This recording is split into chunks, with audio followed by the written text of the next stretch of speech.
So Amazon just released a brand new update impacting all Fire Sticks, Fire TVs, Fire TV Cubes, and I do think this is a positive change which will impact your streaming experience.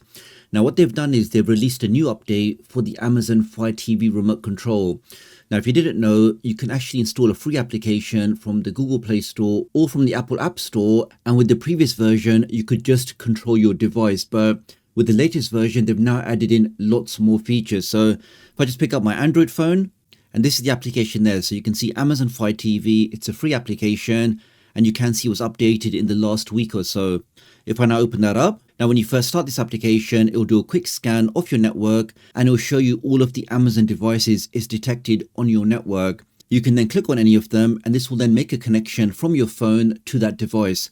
The very first time you do this, it will give you a 4-digit pairing code just to confirm that do you trust this device that's coming in. So I just picked my device at the moment, which is the 3rd Gen TD. Let's click on that. Now I've already entered in the pairing code, so I don't think it will ask me again, but we can see I've now made a connection. Now, for example, when I press right on the D-pad, we can see in the background, that's directly sending that command to my device. So pretty basic. You do have all of the normal remote control features. I can press back on the remote. I can scroll down. I can press the home button.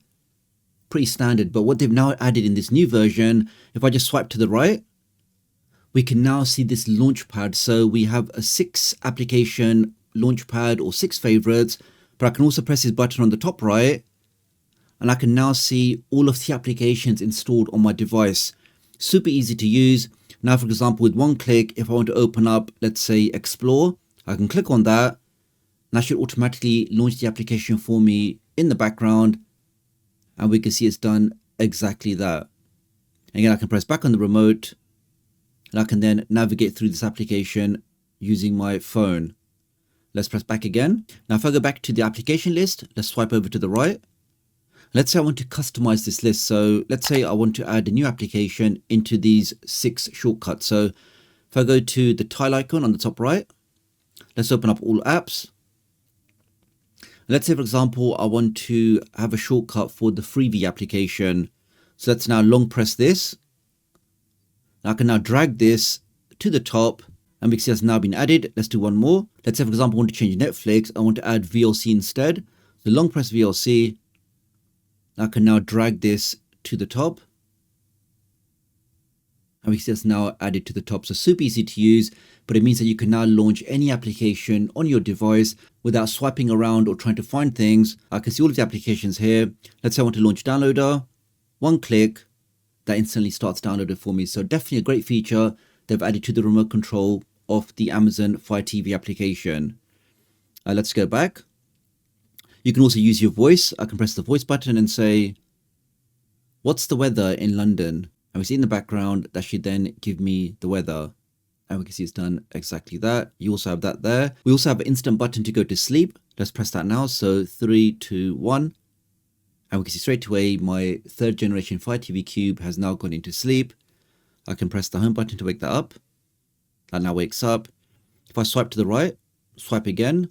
You can also control the channels here. So if you do want to control different devices on your TV or change the channels, you can do that with the channel feature here. So super easy to use. And you also have access to a full keyboard. So instead of you typing in buttons with the remote control, you can always use your full keyboard on your phone. And you can, of course, copy and paste. So you also have a menu button on the right. Let's click on that. Here, for example, I can say, take me straight to the settings. One click. I'm now inside the settings. And if you have a pro remote control, you can also select this button here, find my remote, and then that will then start ringing if you have that particular remote control. Let's press cancel. So a nice update allowing you to take more control off your device, allowing you to quickly launch applications, use your voice for search, use a fully working keyboard, and just make the navigation experience a little bit more slicker and just a bit more easier to use. So really appreciate your support. Do leave me a comment below if you've seen this feature or what you think of it, and I'll hopefully catch up with you guys real soon. Thanks.